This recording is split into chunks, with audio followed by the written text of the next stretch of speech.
నా ప్రాణమా యెహోవాను సన్నుతించుము. నా అంతరంగమునున్న సమస్తమా ఆయన పరిశుద్ధ నామమును సన్నుతించుము. నా ప్రాణమా యెహోవాను సన్నుతించుము. ఆయన చేసిన ఉపకారములలో దేనిని మరువకుము. ఆయన నీ దోషములన్నింటినీ క్షమించువాడు, నీ సంకటములన్నింటినీ కుదుర్చువాడు. సమాధిలో నుండి నీ ప్రాణమును విమోచించుచున్నాడు. కరుణా కటాక్షములను నీకు కిరీటముగా ఉంచుచున్నాడు. పక్షిరాజు యవ్వనము వలె నీ యవ్వనము క్రొత్తదగుచుండునట్లు మేలుతో నీ హృదయమును తృప్తిపరుచుచున్నాడు.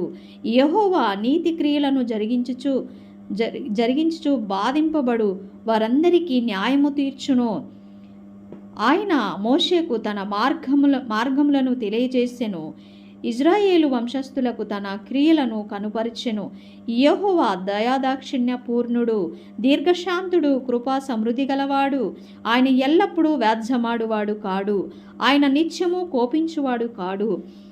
మన పాపములను బట్టి మనకు ప్రతీకారము చేయలేదు, మన దోషములను బట్టి మనకు ప్రతిఫలమియ్యలేదు.